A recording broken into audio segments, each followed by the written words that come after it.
Mr. Thornton's called, miss. Mr. Thornton? He's in the sitting room. Well, isn't Papa in? He asked for you, miss, and the master's out.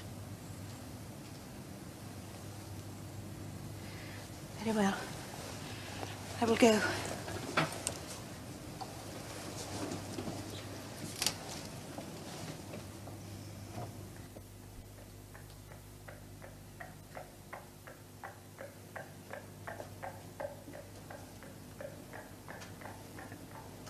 Mr. Thornton? My dear Miss Hale. How are you? I am well, thank you. But the wound you received? You would oblige me, Mr. Thornton, by not talking about it. Yes, of course. May I Miss Hale, thank you for sending my mother the invalid mattress?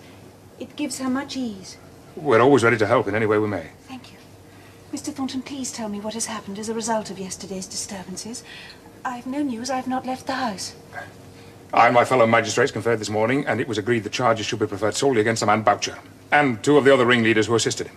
Would you not think it unjust, Mr. Thornton, that being a magistrate, you should exercise that authority against those unfortunates who attacked you? Unfortunates, Miss Hale? They are starving. At the moment, maybe, but not for long. The strike's all but ended. Ended? Under threat of long prison sentences, almost every man in this town is ready to swear that he didn't take part in the riot. Was against it, in fact. Their one way of assuring us of their guiltlessness is by going back to work. On our terms. And the Irish? What about the Irish? Those who want to stay may do so. The rest will be paid handsomely, sent back again. You have used those Irish to provoke the riot. No.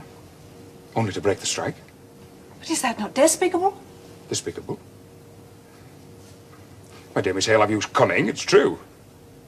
But then so have the workers in withdrawing their labour when most we needed it. Cunning is right in commerce. Commerce depends upon it. And what about humanity? You would have had those people starved to death. But if they had, it would have been their own fault. Miss Hale, you talk about the masters as though they were some kind of ogres. Jackalls. Don't you understand? The master can go down to ruin as well as the men.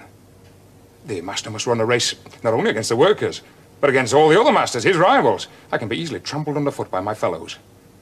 See my family starve. There is no mercy in our philosophy, nor should there be. Add your humanity and the economic principles, the sheer logic by which I must work becomes meaningless. We had better not talk about it. No, you are right. For beyond the factory, beyond the world of business, there is another life. I beg your pardon? Miss Hale, I know how to be grateful. And the action you took yesterday in trying to save my life... You have nothing to be grateful for. Any woman would have done the same. I ought rather to apologize to you for having said thoughtless words which sent you down into danger. Miss Hale, do not try to escape from the expression of my gratitude, please, for it is from my heart. I escape from nothing. I simply say that you owe me no gratitude. Any expression of it is painful to me because I do not feel I deserve it. I owe my life to you, Miss Hale, and I'm proud of knowing it. Whatever the future, pain or pleasure, sorrow or joy, I owe to you. Nay, you shall hear me.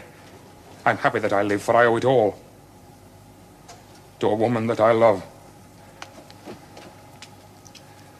I love you, Miss Hale, as I do not think man ever loved woman before.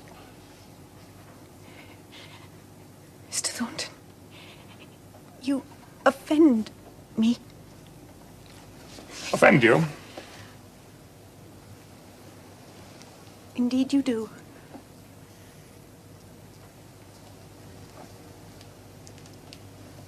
I believe you imagine that my conduct of yesterday was a personal act between you and me.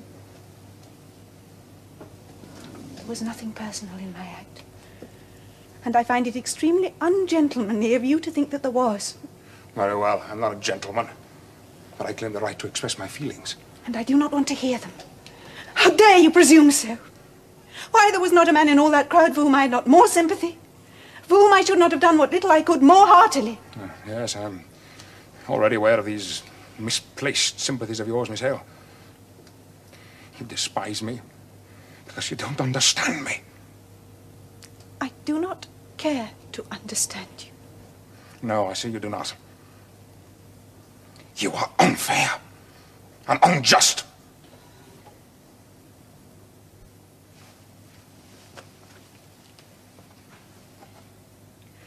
One word more.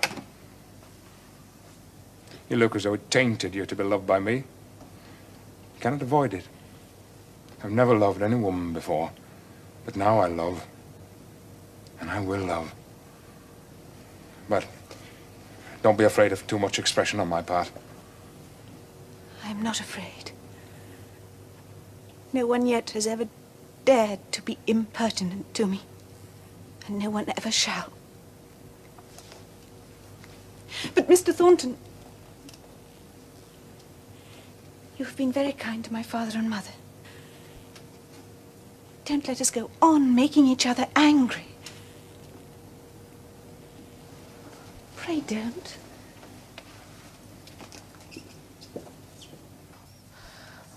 My children. My children. Where are you? Dixon. Where are my children? Miss Margaret's downstairs, ma'am. She's talking to Mr. Thornton. And Frederick. Frederick? Tell my son I want to see him. Dear madam, Frederick lives in Spain. Spain? Why has he gone there?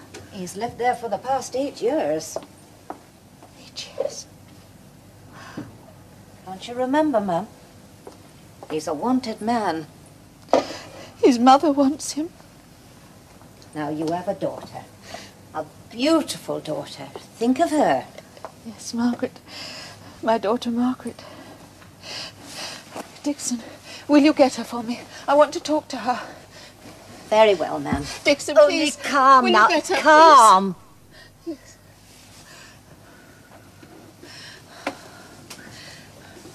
Oh, you're here, miss. Mr. Thornton's gone, has he? Yes. Why, you're trembling, miss. It's nothing. How is she? Margaret. Margaret, dear. Mama. Dixon, will you leave us? I want to talk to my daughter alone. Very well, ma'am. Margaret, will you find him for me? Who? Frederick. My brother? Yes. He'll make me well again. I must see him. Yes. Will you get him for me? Write to him. Write to him. Tell him that I want him by my side. He's my son. He should be here. Mama, quietly Please, now. will you write to him? Write to Mama, him. listen to me first. Is there something you have not told me about Frederick? Some secret concerning him? Why do you say that? I feel that there may be. He's a good boy. A wonderful boy. Write to him. I will wait until Papa returns. Oh, no, Margaret, now. By the next post, or I'll never see him again. I'll get me pen and paper. I'll write to him myself. No, Mama. Lie still. I shall sit here beside you and write to him. You will. Yes. You shall see me do it.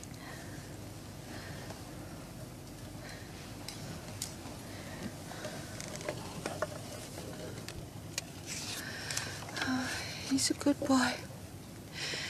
He's my son.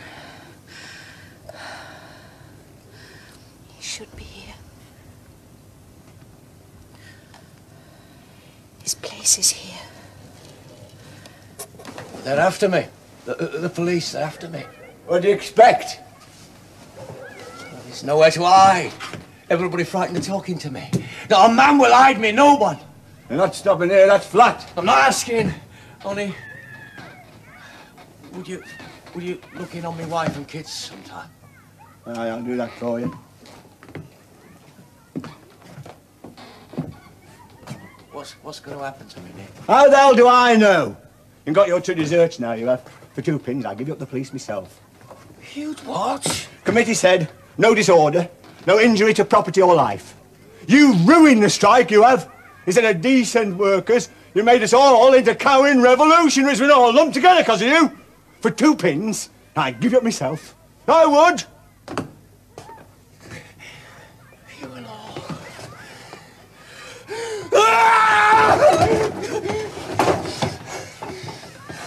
You and all.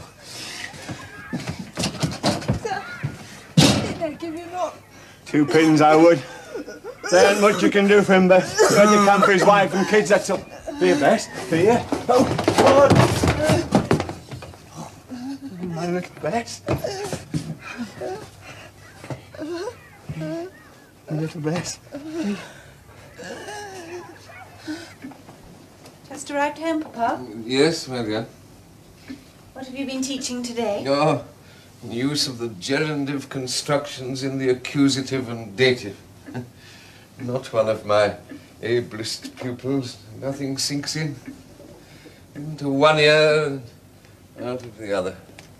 Poor Papa. To think how much I burn for my pupils to know the glories of Homer, the sublimity of Virgil. They can't understand the simplest of grammar. Oh, well, it's my fate, I suppose. Where have you been to, my pretty maid? I've been to the post office, Papa, with a letter. A letter to Frederick. I've asked him to return home. You've... Well, Mamma wants him by her side. And I know it's Margaret. a long way for him to travel. Margaret, What is it, Papa? you don't know what you've done. How could you? Papa, Your mother, was it she who suggested he should come home? yes? Oh, my poor wife, her mind must be wandering. Can't you explain, Papa? Yes, I must. I must. Sit down, Margaret. Tell me, please. We've protected you from knowing about your brother, not because of his offense, but because of the legal consequences. If he returns to England, he could be returning to his death. What has he done? He led a mutiny while he was at sea. A mutiny? No, Margaret, let me try and explain it to you calmly. Frederick was a lieutenant under a certain Captain Reed, a tyrant of a man who used his crew for his own amusement, up and down the rigging like so many rats and monkeys. One day, some of the men were aloft on the spars of the main topsail, and this man, this devil, ordered them to race down, threatening the last of them with the cat-o'-nine-tails. The man who was farthest from the mast saw that it was impossible for him to pass his companions. What could he do to escape that horrible, cruel flogging? There was a rope hanging some 10 feet beneath him. He threw himself down in a desperate attempt to catch at it. He failed. No. And my brother led the mutiny? Yes, there was a court-martial. Some of the sailors were hanged at the yardarm. But for Frederick, the worst is that the court, in condemning them to death, said they had suffered themselves to be led astray by one of their superior officers. Oh, and I'm bringing him back into this danger. But you did not know. Besides, I'm glad. Yes. Now it has been done. I'm glad the letter has been posted. I would not have done it myself, but I'm thankful that it is as it is. Frederick would never have forgiven me for keeping him from his mother in her final hours. Shall I serve luncheon now, sir? Thank you, Dixon. The risk you will have to take. Yes, Frederick must be kept hidden. We'll have Dixon guard the door like a dragon. But, Margaret, whatever the risk, the right thing has been done. I know my son. He's an honorable man. I know what he would wish said of him at a time like this. Honestus pritulit utili. From the Odes of Horace, my dear. He has set honor before the safe and the sensible.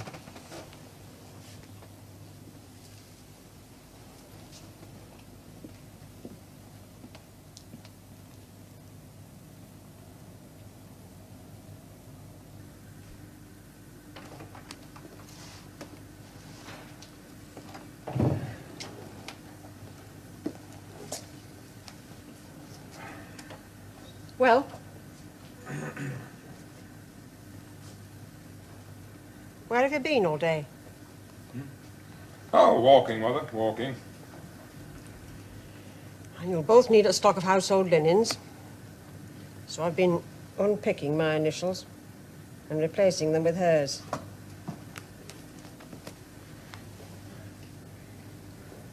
Nobody loves me but you, Mother. Mother's love is given by God, John. It holds fast forever. A girl's love is like a puff of smoke.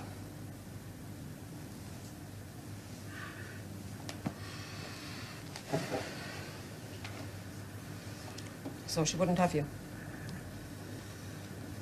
Well, you've done the honourable thing, that's all that matters. I'm not fit for her, Mother. Knew I was not. That's not the point. I love her more than ever. Can't help myself. I love her. And I hate her. I'd have done my best to welcome her. I'd have done my utmost to make her happy had she accepted you. But now we know her true character. She's not worthy of any man's love. Stop it! You stay blind if you want to, but ask yourself this. Would any girl of modesty have done what she's done? Mother, I won't have a word said against her. I'm the mother that bore you. And your sorrow is my agony. And if you don't hate her, I do. Don't say that, Mother! Don't say it!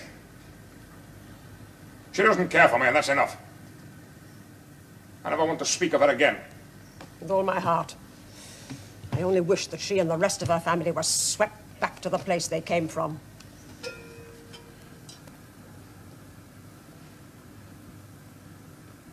Warrants have been taken out for the 3 ringleaders.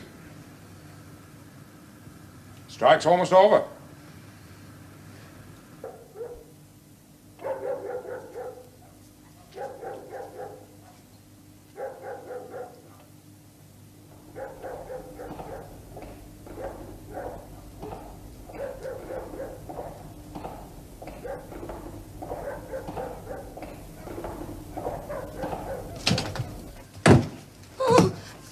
What's up with you?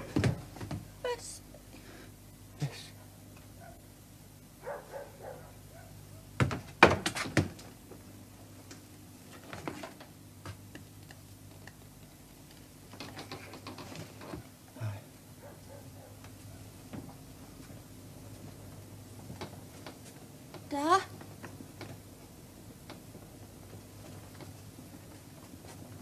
She's dead. Sister's dead, Mary. No can hurt her now, Mary. No can hurt her now. Not to life's grief can touch her more. My Bessie. My little face. You live the life of a dog. Work first, sickness last. Huh? But to die without knowing one good bit of rejoicing in all the days. Now, is that just? Is that right?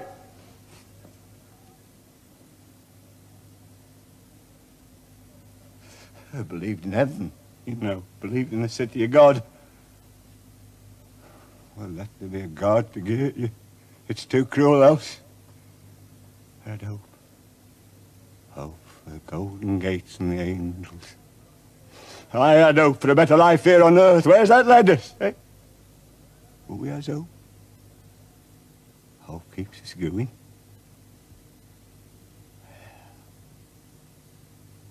You had more than your goodly share on it, didn't you?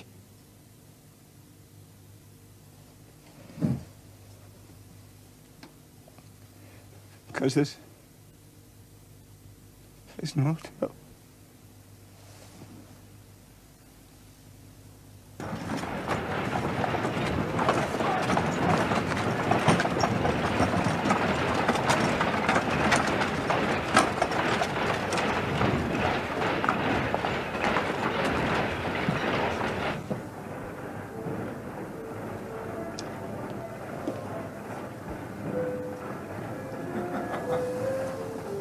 Working again, John. Your mills. It's your triumph. Triumph? You brought him to heel. Keep him that way in future. There's not a man out there that isn't ready to swear on his soul. He never had anything to do with the strike, never belonged to a union, never stood in that yard threatening me and...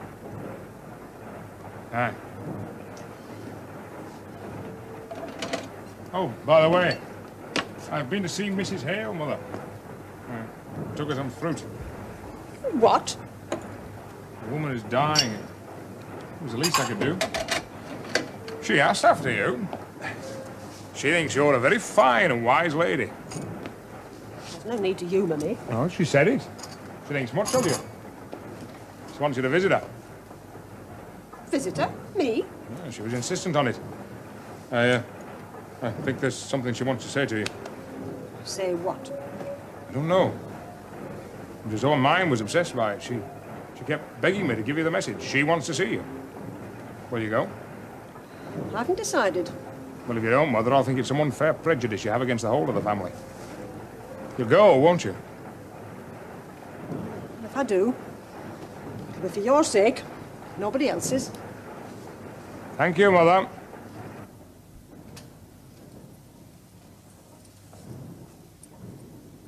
Madam, Mrs. Thornton's come to see you.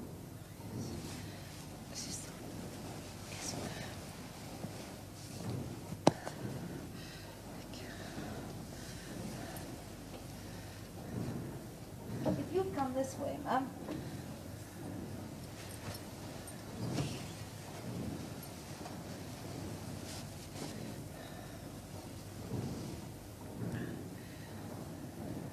Be good enough to leave me with her, please. Very well, ma'am. Call the bell if there's anything you want him. Mrs. Thornton, Yes. just sit down.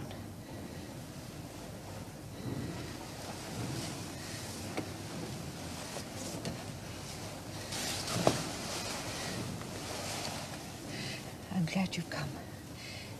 It's about Margaret. My daughter, Margaret. She'd be without a mother. A young girl in a strange place. No one, no relations, no one to guide her. I sympathise with your anxiety. Befriend her. You wish me to be a friend to Miss Hale? Yes. I'll be a true friend if circumstances require it. But I can't be a tender friend. That's impossible. If you wish it. If I see her doing anything which I consider to be wrong... Wrong? Oh, Margaret would never do anything wrong. Willfully. When that happens, I'll tell her. Plainly and truthfully to her face. As I would my own daughter. Thank you. Your kindness. It's not kindness. It's an obligation to you. Which shall be performed. Thank you. She looked very peaceful, Dixon. Yes, poor little Bessie. I've told her sister Mary that she can come and clean for us. Yes, miss. I think I should tell you, Mrs. Thornton's upstairs. Mrs. Thornton? She called to see your mother. Good morning. Good morning, Mr. Hale. Good morning, Miss Hale. How kind of you to visit Mamma. Papa and I do so much appreciate We it. do indeed, Mum. It was an obligation to my son. He asked me to call. I didn't expect to see Mrs. Hale in such a low condition.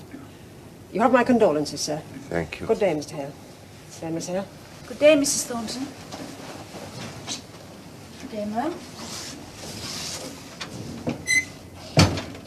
That woman doesn't like you, Miss Margaret, and that's certain. Peace, Dixon, peace. This is no time for squabbles. My poor wife. Come, Margaret, stay with me. I live nowadays largely through your strength, I'm afraid.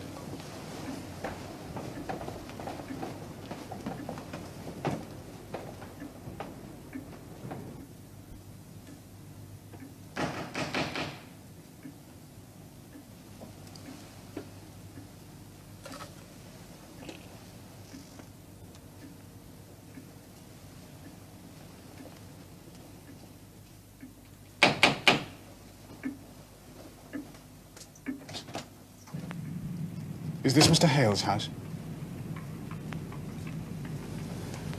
Frederick. Margaret. My mother, is she alive? Yes. Oh, dear, dear brother. As ill as can be, but she is alive. Thank God. Oh, Papa! Papa, guess who is here? Frederick, your son, you're home. Father, what a man you are. What a man. How are you, Father? Your health? Oh, the body is sound, the grief is in the mind. Father, it deeply distresses me not having been with you these last months. Has Mother suffered much? I'm afraid she has. Oh, to think that your return, which brings me such joy, comes at such a tragic moment. But let us go in. I want to look at you. Are your shutters closed? The shutters, Margaret. The shutters. Frederick, you're all safe. Oh, my boy, my boy. Never have I seen a man look so well. My brother. Well, you must give credit to the Spanish sunshine. Ah, the sun, we see so little of it here, I'm afraid. Oh, my dear brother, you are so... Say it, Margaret. So handsome. Yes, handsome. I can understand your surprise. She hasn't seen you since she was a child. Do you remember, Frederick, how we two and your mother drove up to Harley Street? You in your uniform to say goodbye to her before you sailed off for the Indian Ocean. Oh, we were so proud, so proud. Look at us now. Father. A dissenter, disowned by the church. You a fugitive with a price on your head, and my poor wife up there. Please, Papa. Mutatis, mutandis. Father, how I curse myself not having been able to play my proper role in our family's misfortunes. No, not curse yourself. You must not say that. Forgive me, my courage has grown dim. Forgive me, you have risked your life to come here. Father, it is you who must forgive me. The shame I have brought upon us all. Oh, pray let us not talk of forgiveness nor shame. We're a family. We love each other. Besides, all talk is idle when we remember the purpose of your visit.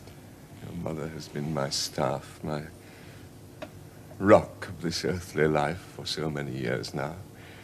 The thought of her passing is almost unendurable.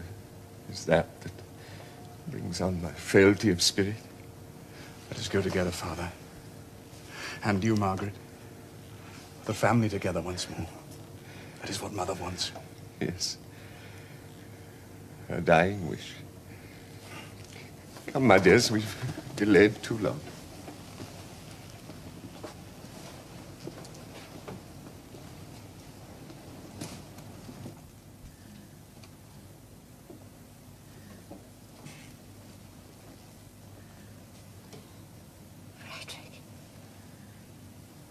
Master Frederick Dixon. My dear, dear. You've come at last. You've come to your mother. She's called after you day and night. She's called after you. How is she? Fear it might be too late.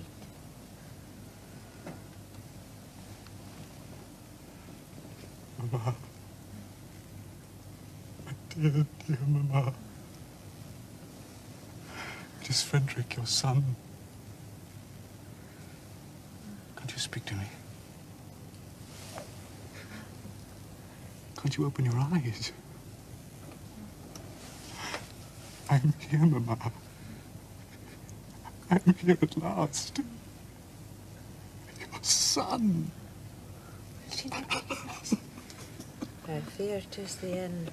But she must. Mama. Mama, please. Oh, but she must see him. She must. Oh, Papa.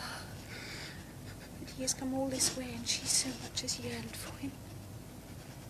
Oh, please, God. Quem Deus voltere prius mementa. Oh, Lord, save me from madness. You have given reason. Reason, is it just?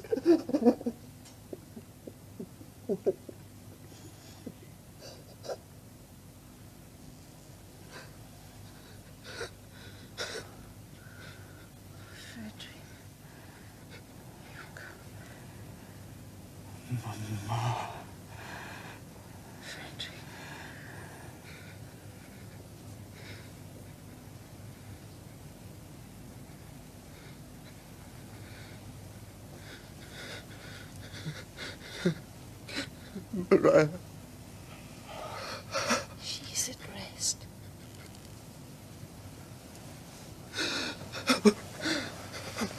Oh, Maria. Father.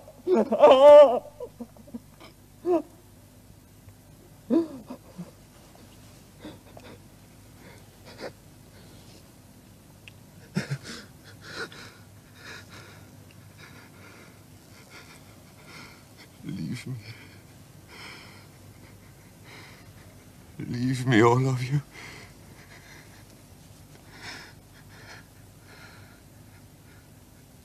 She was my wife.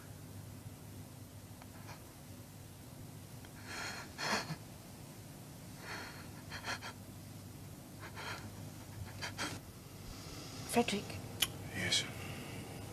do something for us. For me. What is it? Go. Go. Go now, and go quickly. Go? You shouldn't be here. I know the risk I've brought you to. Well, you've done everything that was needed. But Father up there in the funeral, I can't desert you now. I know what is in your heart, dear brother.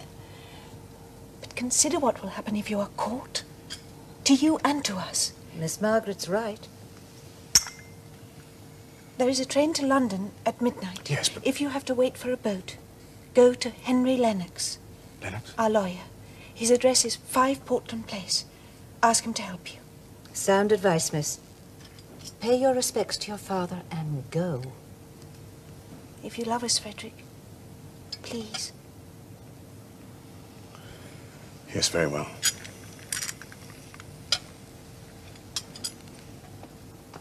I will accompany you to the railway station.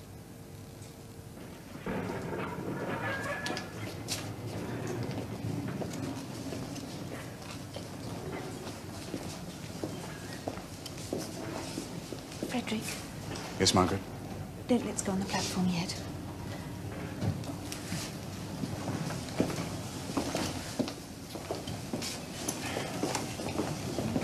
If you do see Henry Lennox in London, ask him if your case can be reopened. His sister lawyers can't do me much good, I'm afraid. But if he could collect witnesses, well, if enough people spoke in your favour, surely the Admiralty would recognise how much you were provoked. For your sake, Margaret, I will try.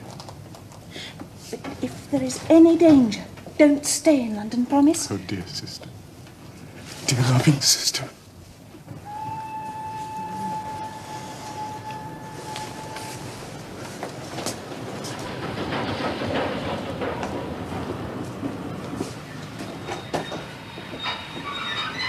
Mr. Thornton, sir.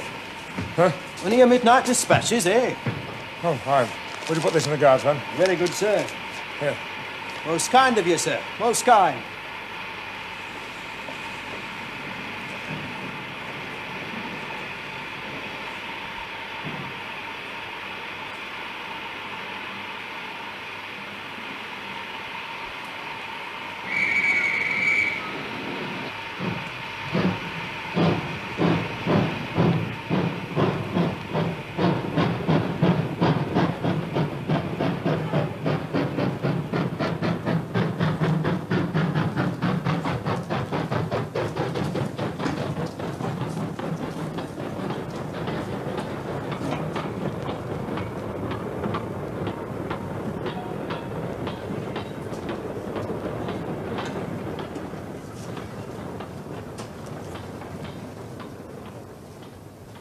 No, Walter, you mustn't be naughty. Oh, come on, Fanny, please. Well, just a little one. Oh, Fanny. No, Walter, no. You're being horrid. Horrid? I'm not allowing you to be naughty and horrid. Not till we're married. But that's 3 months away. No. Afternoon, Walter. John? And I am not like some girls I could mention, Walter. Oh? Girls who are seen on railway stations at midnight with their arms around strangers. Would you hear that? Oh, by all accounts, you were there as well, witnessing it all. Jealousy written all over your face. Who told you? Well, if you must know, a little dicky bird told me. You answer me, will you? Yeah, hold hard, old lad. That's right, Wally. You tell him. Now I'm to be treated with some respect in future. Fanny? Well, what's this all about, John? It's true, isn't it? That's not what I'm asking. Who told you? Well, if you must know, it was Jane. Jane? Her sweetheart works in the booking office. So you listen to a servant's tittle-tattle? It's not tittle-tattle. Well, whatever it is, you keep your mouth shut. Don't let this go any further. John's right. You must remember, Fanny, a lady's reputation is at stake. Margaret Hale's no lady. Fanny, you must not gossip like this. Oh, how dare you side with him!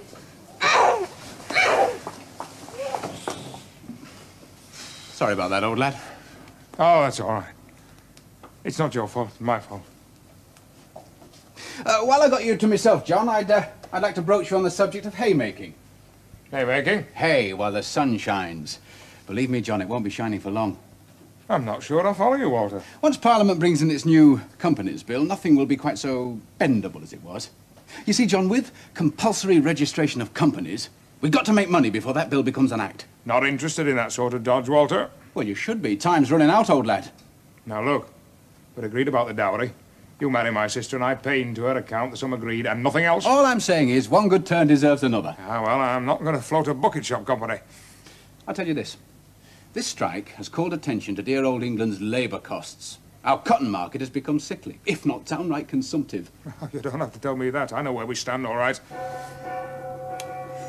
Tea time, Walter.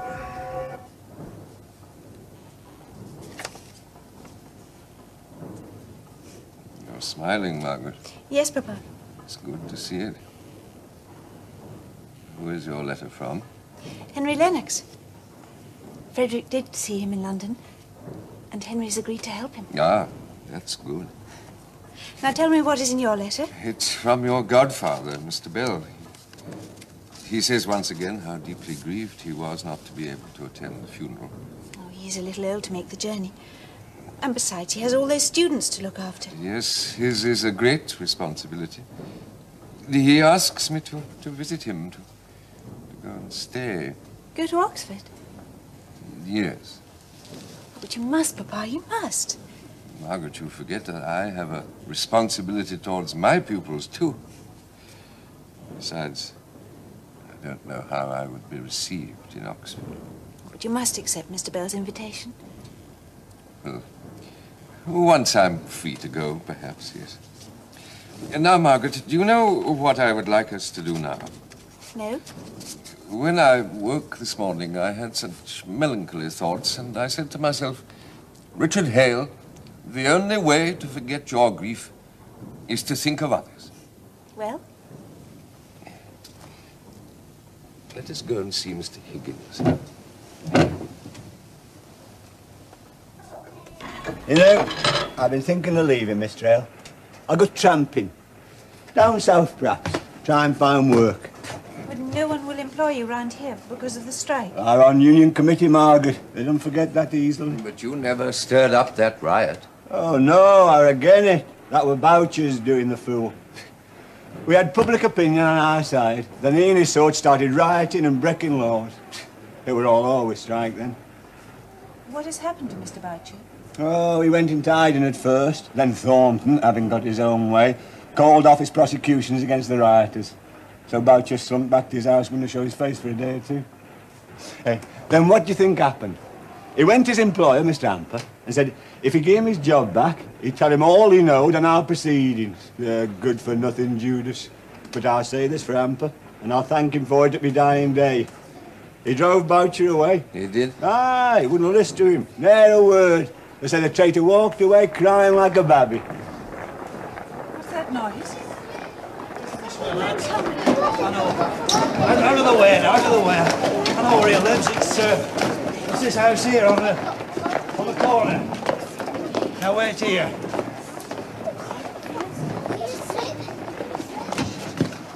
What's happened? Boucher! We found him in the brook in the field yonder. No, not Boucher. In the brook, I tell you. In the brook? But there is not water enough to drown him there. He was a determined chap. He lay with his face downwards. He was sick of living. Boucher, why did you do it, you fool? Higgins, I know him. I wouldn't go and tell the wife. Her wife? Do it gently, man, but do it quick. We can't leave him here long. I can I go? Don't ask me to. I cannot face. But thou knowest her best, better than us. I cannot do it. Well, someone's got to go and tell her. Papa, will you go? I will, of course, but... I will go. You, Margaret. This way.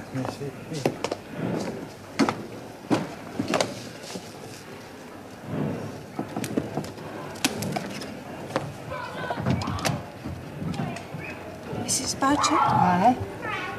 My name is Margaret Hale. I know you. You're a friend of Higgins's, ain't you? Yes. Come on in. Oh, to go and shut him up. I'll get the dad to give him a tank and put his belt round him. Tell him that.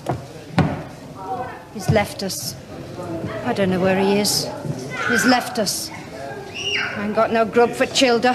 That's what makes him so wild. Hold your dinner, I'll lard you. If I come up, I'll lard you. Mrs. Boucher... He'll come back. Well, they won't give him no work in town. See, he's gone tramping over to Greenfield. See if anyone will take him on there. Mrs. Boucher... Aye? I'm afraid... What's up with you? What you looking at me like that for? Have you come here? What is it? I'm afraid I have to tell you that... Where's John? Dead? Oh, God. How? He was drowned. Drowned?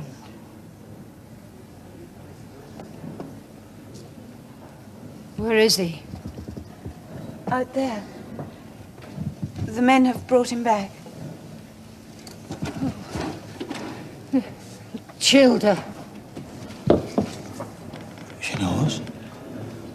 The men have got together, had a talk. We'll take a child apiece into our houses, look after them till things have blown over. Tell her that, will you? I heard. Thank you. Where is he? By the steps.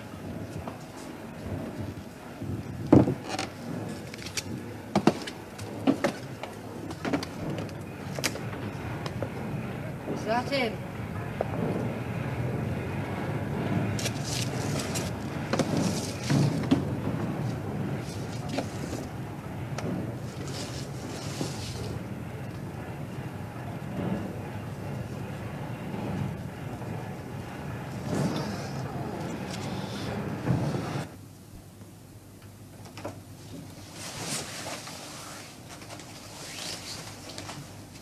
Am I disturbing you?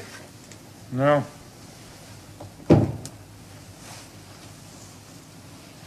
What you studying? Greek? Aye. You find pleasure in it?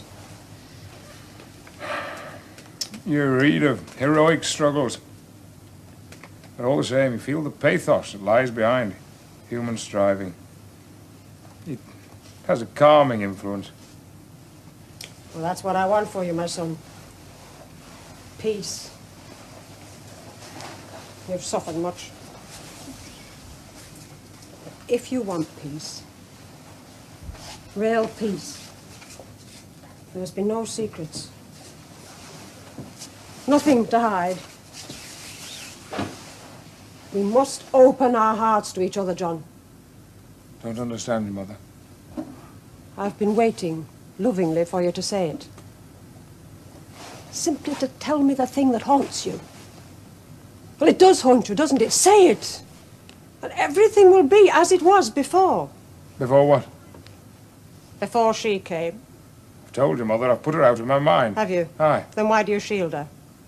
And her wickedness. What are you talking about, Mother? The railway station. I see. Who told you? Was it Fanny or was it a servant? Both. I'm sure there's some perfectly simple explanation. Well, we speak plainly in this house, John. You accept that the man at the railway station is our lover. Yeah. Well, I didn't want to act on rumour. But now I have the witness of your eyes. You saw her. Why you set yourself up to torture me? Now I can go without the slightest misgiving. Go where? I promised Mrs. Hale as she lay dying. I promised her that when I had proof of her daughter's wickedness, I'd confront her with it. It was a sacred promise, John. It must be done. She'll never bear it, Mother. She'll have to bear it if I speak in her dead mother's name. Yes, well, of course you must go. Only don't tell me any more about it. I can't bear to hear of it. Be gentle with her, Mother. Gentle? Aye. I didn't promise gentleness. You have a visitor, miss. A visitor? Mrs. Thornton. Well, show her in. Show her in, will you?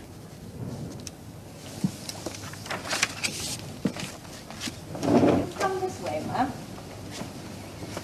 Mrs. Thornton to see Miss Hale. How kind of you to call, Mrs. Thornton. Please be seated. Thank you.